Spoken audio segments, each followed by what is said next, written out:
Of the 6,000 languages spoken around the world, only 1% have their own writing.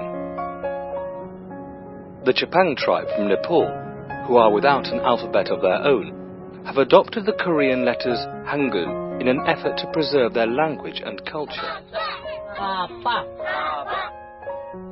Over in Indonesia, it's a similar story with the indigenous Tzetze tribe.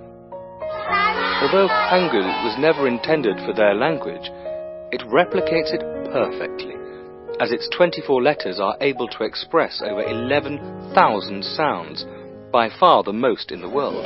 Nomoro.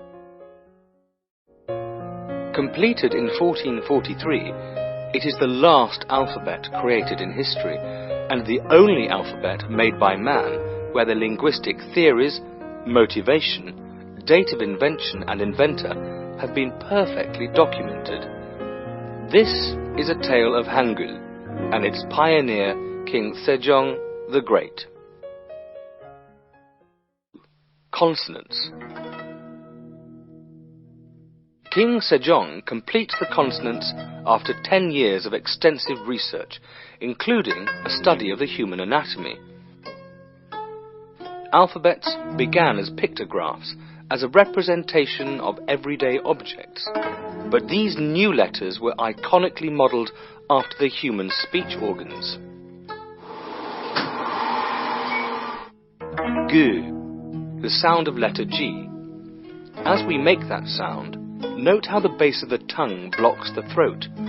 That is what the Korean G looks like. N, this is the sound of letter N. The tip of our tongue is raised towards our upper teeth, and hence the shape of the Korean N. M, the sound of letter M in English. The Korean M is modelled after our mouth as we make the sound. S, the sound S. This range of sound relies heavily on our dental organs. Accordingly, it is shaped like our interlocking teeth. Our throat opens up, and the Korean O takes the shape of the throat. These are the 5 basic consonants of Hangul, representing the 5 basic sounds produced by our vocal organs. These are also the softest sounds of human speech. The remaining consonants are created by adding extra strokes, depending on the intensity of the sound. However, it was not until the mid-20th century that these scientific principles came to light.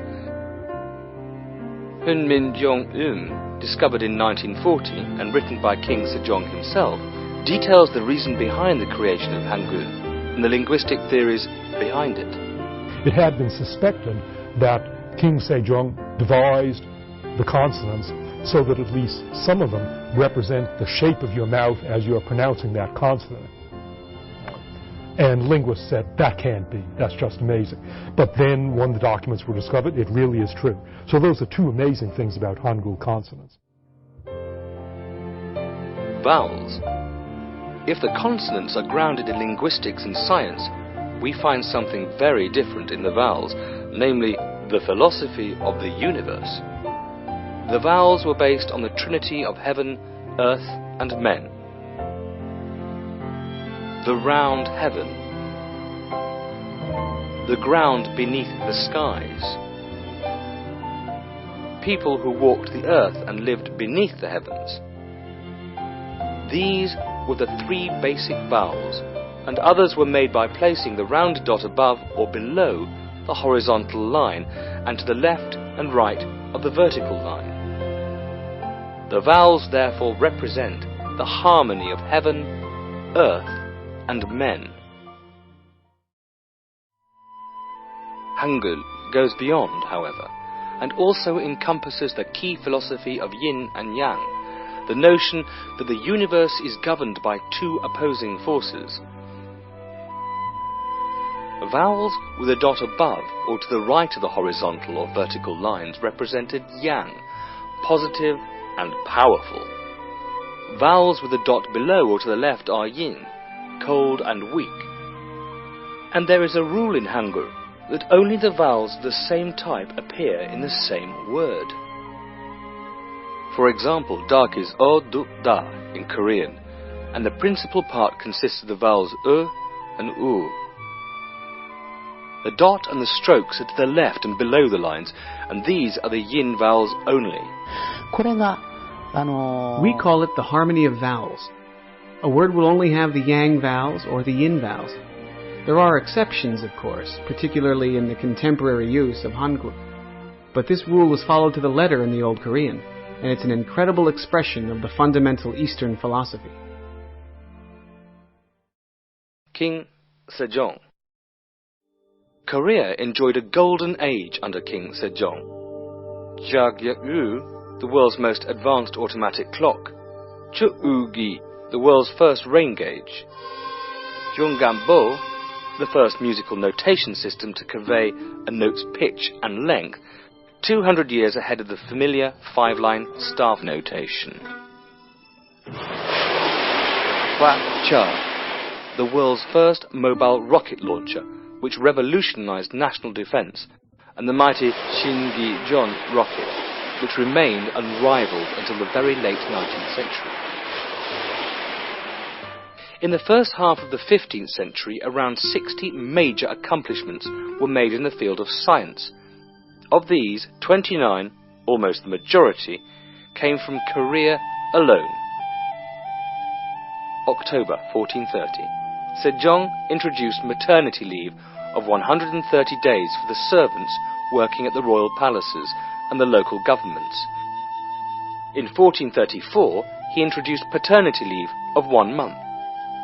During the hot summer, he ensured that prisoners have access to fresh water every day and could take a bath once a week. Giant strides were made in all territories, from the sciences to literature and politics, and Hangul would be one of his last legacies. In the 15th century, when society made iron caste distinctions between the classes, many never felt the need to fight illiteracy. No one cared. Indeed, it was considered dangerous to place something as politically important as writing in the hands of the masses. A call for universal literacy was nothing short of revolutionary in those days, especially coming from someone in power. Sejong knew very well that the dominant ruling class would react very badly to his invention. Therefore, while he makes the alphabet, he actually has to keep it secret till the very end, even from his closest aides. It's an incredible story. According to the royal annals, well known for their integrity and open criticisms of the government, Sejong worked ceaselessly for the benefit of his people, sleeping only 3 to 4 hours a day, working 7 days a week. During his reign, he was diagnosed with over 100 different conditions caused by stress and work. As he continued with Hangul, his constant reading caused irreparable damage to his eyes, and he became all but blind. Why did Sejong go to such extraordinary lengths to create the alphabet? He had witnessed many instances where the uneducated had to suffer miscarriages of justice as they could not read the law or put their appeal in writing. Chinese characters were too difficult for the general public, and illiteracy was very high wherever they were in use.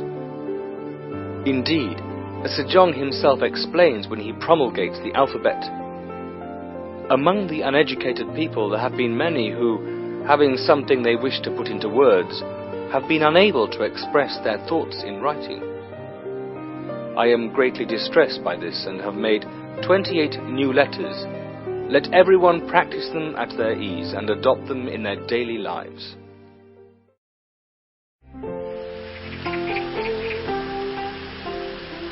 The selfless sacrifice of one man, which had left him all but blind, opened the eyes of countless others.